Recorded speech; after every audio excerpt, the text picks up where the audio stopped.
Séminaire 3, Psychose, Jacques Lacan, page 8. Cette sorte de mythes, on peut bien les définir ainsi. Si on constituait l'ensemble de ce qu'on appelle la psychologie traditionnelle et de la psychiatrie. Mythe d'unité de la personnalité, mythe de la synthèse, mythe des fonctions supérieures et inférieures, confusion à propos des termes de l'automatisme, tout type d'organisation du champ objectif qui montre à tout instant le craquement, l'écartèlement, la déchirure, la négation des faits, la méconnaissance même de l'expérience la plus immédiate. Ceci dit, qu'on ne s'y trompe pas, je ne suis pas ici non plus en train de donner la moindre indication dans le sens d'un mythe au premier plan de cette expérience immédiate, qui est le fond de ce qu'on appelle la psychologie, voire la psychanalyse existentielle. Cette expérience immédiate n'a pas plus de privilèges pour nous arrêter, nous captiver, que dans n'importe quelle autre science, c'est-à-dire qu'elle est nullement la mesure de ce à quoi nous devons arriver en fin de compte, comme élaboration satisfaisante de ce dont il s'agit.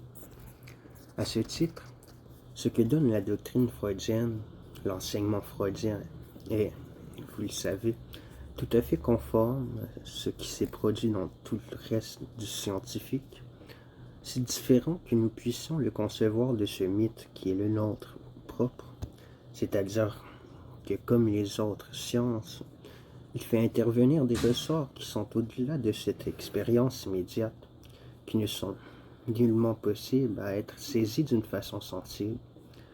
Là, comme en physique, ce n'est pas en fin de compte la couleur que nous retenons dans son caractère senti, différencié par l'expérience directe. C'est quelque chose qui est derrière et qui la conditionne.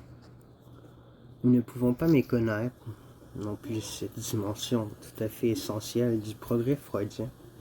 C'est quelque chose qui n'est pas non plus ce qui est différent de la relation de compréhension dont je parlais tout à l'heure, qui n'est pas non plus quelque chose qui simplement s'arrêterait à cette expérience immédiate.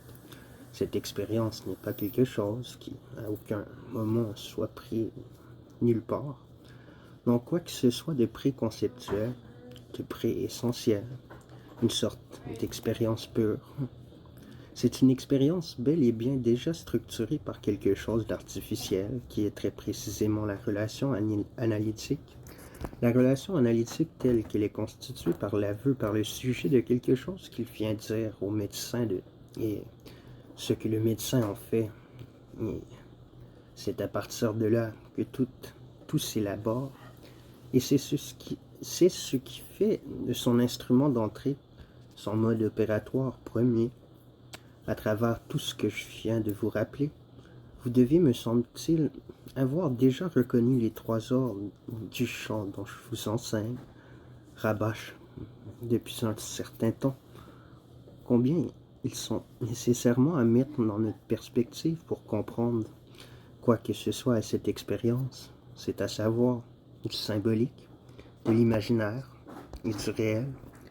Le symbolique, vous venez de le voir apparaître tout à l'heure très précisément, au moment où j'ai fait allusion de façon très nette et par deux abords différents à ce qui est manifestement au-delà de toute compréhension, à l'intérieur de quoi toute compréhension sincère et qui exerce cette influence si manifestement perturbante sur tout ce qui est de rapport humain et très spécialement interhumain.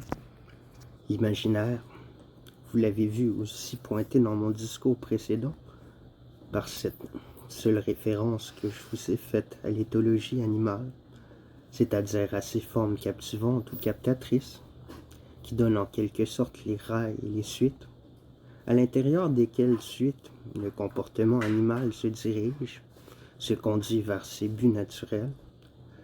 Monsieur Pierron, qui n'est pas pour nous en odeur de sainteté, a intitulé un de ses livres, La sensation guide de vie. C'est un très beau titre. Je ne sais pas s'il applique autant à la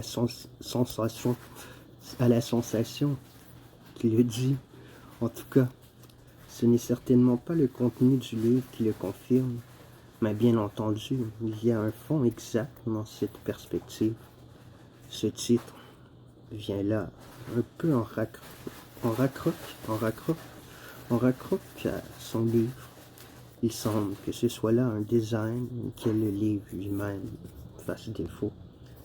Mais l'imaginaire est assurément guide de vie pour tout le champ animal, et le rôle que l'image joue dans ce champ profondément structuré par le symbolique, qui est le nôtre, est bien entendu capital. Ce rôle est tout entier repris, repétri, réanimé par cet ordre symbolique, les images, en tant que nous puissions saisir quoi que ce soit qui permette de le saisir à l'état pur, sont toujours plus ou moins intégrés à cet ordre symbolique qui, je vous le rappelle, se définit chez l'homme par son caractère essentiellement de structure organisée.